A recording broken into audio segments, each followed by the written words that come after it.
warahmatullahi wabarakatuh. Saya Mila Ariska dari Prodi Akuntansi. Di sini saya akan menjelaskan tentang etika bisnis dan studi kasus di perusahaan.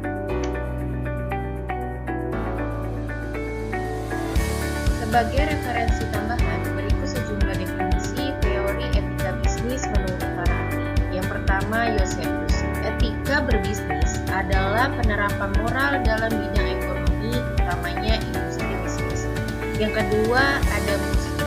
Menurutnya, etika yang ada dalam dunia bisnis adalah sebuah pengetahuan seseorang tentang bagaimana cara yang ideal untuk mengelola bisnis yang berdasar pada norma moral secara umum. Yang ketiga, ada Hill and Jones. Etika dalam bisnis adalah bekal bagi setiap pemimpin sebagai pertimbangan keputusan yang strategis. Teori etika bisnis di sini ada 4 teori. Pertama, teori keutamaan, kedua teori hak, ketiga ada teori deontologi, kelima ada teori definition. Teori keutamaan memandang bagaimana seseorang bersikap perilaku atau sikap baik seseorang yang akan menciptakan watak dan karakter yang baik secara moral juga. Yang kedua ada teori hak, mengenai sesuatu yang pantas dan harus didapatkan oleh seseorang individu sehingga tidak dilihat dari segi bisnis. Segala keputusan yang diambil perusahaan tidak boleh melanggar. Teori deontologi dan teleologi. Teori deontologi menekankan tentang kewajiban seseorang untuk berperilaku sesuai dengan tanggung jawab dan etika. Misalnya, Anda bekerja dalam sebuah perusahaan dan bertugas untuk menangani pemasaran produk. Maka, sesuai teori deontologi dalam etika bisnis, Anda harus melakukan tugas tersebut dengan baik. Teori teleologi yang berhasil menciptakan keseimbangan dengan baik hingga pada tujuan terakhir sehingga dapat dengan dalam kata lain teori ini mendasarkan konsep kebaikan. Prinsip etika bisnis dalam menjalankan sebuah bisnis yang dibutuhkan tidak hanya hard skill atau soft skill, tapi ada satu hal lagi yang perlu diperhatikan, yaitu etika bisnis. Apa itu etika bisnis? Etika dalam berbisnis adalah bagaimana cara kita melakukan kegiatan bisnis dan mengikuti seluruh aspek yang berkaitan seperti individu, perusahaan, dan masyarakat. Maka dari itu, etika bisnis peranan terpenting untuk membentuk nilai dan etika. Selain itu, ada prinsip etika bisnis yang harus kamu tahu dan sekarang kita akan membahas. Di sini ada yang pertama, prinsip kejujuran. Prinsip kejujuran menanamkan sikap pada adanya berdasarkan fakta, situasi, dan kondisi yang sebenarnya. Dengan kata lain, apa yang dikatakan itulah apa yang dikerjakan. Prinsip ini juga memberikan kepatuhan dalam melaksanakan berbagai kontrak, komitmen, dan kewajiban. Yang kedua ada prinsip etika bisnis, prinsip otonomi. Prinsip otonomi menunjukkan sikap kemandirian, kebebasan, serta tanggung jawab. Orang yang mandiri berarti orang yang dapat mengambil keputusan lalu melaksanakannya berdasarkan kemampuan sendiri dan sesuai dengan apa yang dia pilih, bebas dari tekanan, hasutan, dan ketergantungan kepada pihak lain. Selanjutnya, prinsip saling menguntungkan. Prinsip saling menguntungkan menanamkan kesadaran untuk saling memberikan keuntungan satu sama lain. Artinya dalam setiap tindakan, bisnis harus diusahakan upaya semua pihak kerangka pikir.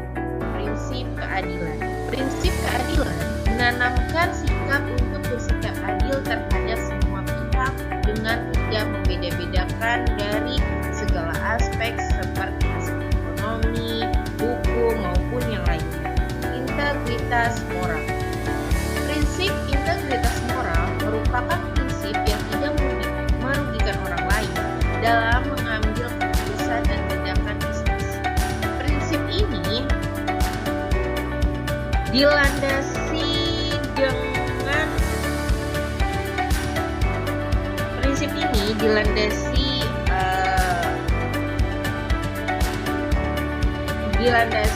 dengan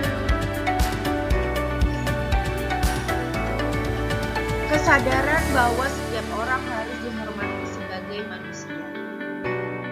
Selanjutnya ada faktor yang mempengaruhi etika bisnis.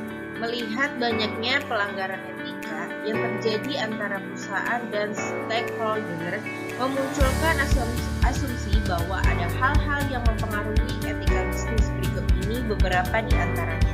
Yang pertama ada pressure yang didapat karena persaingan kompetitif. Yang kedua ada kondisi ekonomi. Yang ketiga kesalahan operasional. Yang keempat kemampuan individu akan etika. Yang kelima ada reputasi.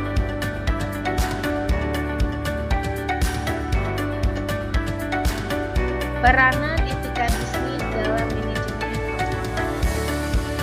Peranan manajemen keuangan dalam perusahaan adalah sebagai berikut. Yang pertama, bertanggung jawab terhadap 3 keputusan pokok manajemen keuangan, pemorelan, pembiayaan atau pembelanjaan, dan manajemen aktiva secara efisien.